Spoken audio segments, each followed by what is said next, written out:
Le coronavirus, apparu en Chine à la mi-décembre, est passé en 2 mois à peine d'un événement anodin à une force dominante sur la scène mondiale.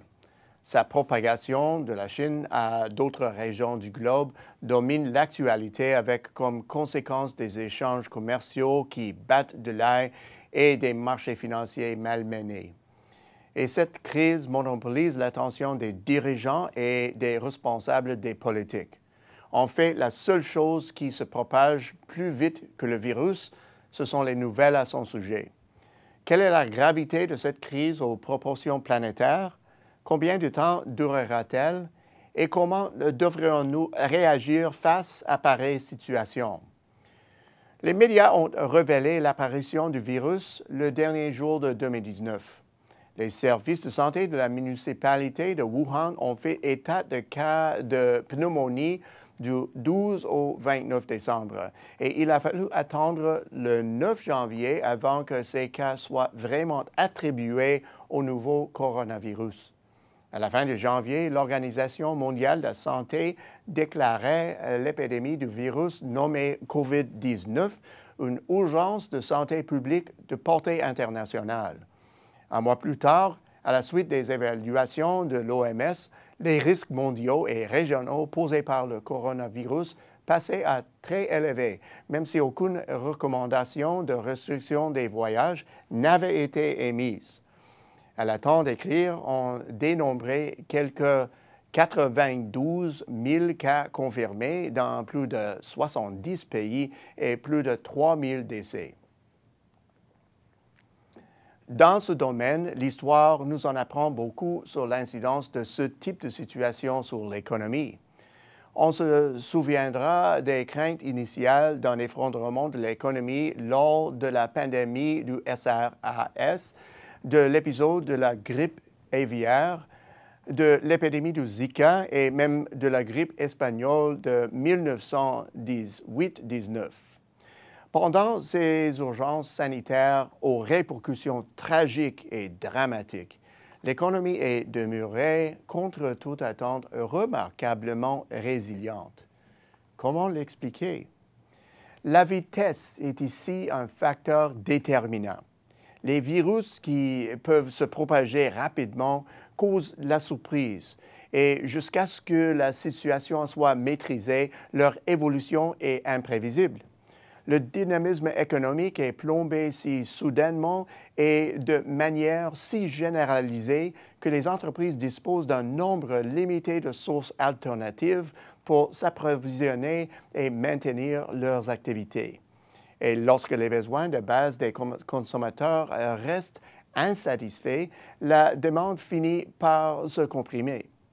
Quand la crise se résorbe, cette demande se libère enfin avec comme résultat un sursaut d'habitude impressionnant de l'activité. Certains manques à gagner seront permanents, notamment les repas annulés au restaurant, les voyages remplacés par des appels, les hôtels désertés et les denrées alimentaires gâtées. Même dans ce genre de situation, la reprise permet de rétablir les flux financiers et de relancer la majorité des activités ayant été perturbées. Ce redémarrage pourrait tarder si, comme dans le cas de COVID-19, on assiste à des vagues successives de l'épidémie. Par ailleurs, l'ampleur des retombées négatives sur l'économie dépend des interactions humaines et en particulier de la nature intégrée du commerce. Aujourd'hui, la toile serrée du commerce mondial, la logistique juste à temps et la gestion méthodique des stocks produisent une réaction en chaîne qui amplifie l'impact du virus. De plus, un concours de circonstances a décuplé son effet. L'épidémie est survenue lors des célébrations du Nouvel An chinois, une période particulièrement intense d'activité économique. Ces deux éléments déterminants dans la crise du COVID-19, la durée et la gravité de l'épidémie, demeurent encore incertaines, ce qui complique la réponse des entreprises. Les bouleversements touchant les flux de produits bloquent les biens intrinsiques, mettent un frein aux commandes, font gonfler les stocks et dérangent la production, ce qui provoque un arrêt des flux financiers. Résultat, les entreprises prospères peuvent bientôt se retrouver à court de liquidités et incapables de recevoir ou de faire des paiements. Les entreprises plus vulnérables, quant à elles, ont désespérément besoin de liquidités. Ici, les plans de relance publique jouent déjà un rôle. Le 3 mars, la Réserve fédérale américaine a dévancé de quelques semaines la date prévue de son annonce. La Fed a abaissé son taux directeur de 50 points dans sa volonté de non seulement maintenir des conditions monétaires accommodantes, mais aussi de renforcer la confiance des consommateurs et de soutenir les entreprises et les marchés financiers. Pour sa part, Exportation et Développement Canada surveille de près les impacts de cette crise sur les exportateurs canadiens. Nous ne conseillons pas encore aux entreprises d'éviter les zones actuellement désignées comme à risque, mais nous les invitons à effectuer les contrôles préalables qui s'imposent. En clair, réaliser des recherches, utiliser les sources d'informations crédibles et prendre des décisions éclairées.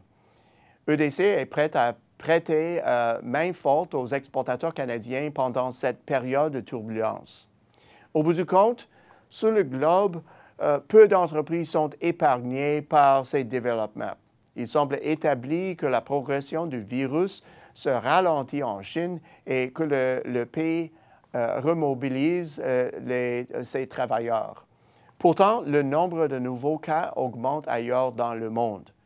Le fait que bien des pays n'ont pas la capacité de la Chine à contrôler les mouvements de population et l'activité commerciale constitue un risque de taille. Malgré tout, pour l'heure, EDC prévoit que l'incidence négative du virus sur l'économie se fera surtout sentir au premier semestre de 2020 et que l'économie mondiale reprendra du mieux entre juillet et décembre. Il faudra faire preuve de vigilance sur tous les fronts pour contrer la propagation du virus et traiter les personnes touchées. Il est maintenant clair que cette approche donne des résultats. En attendant, espérons que les chercheurs découvrent rapidement un remède efficace. À la semaine prochaine, c'est Peter Hall.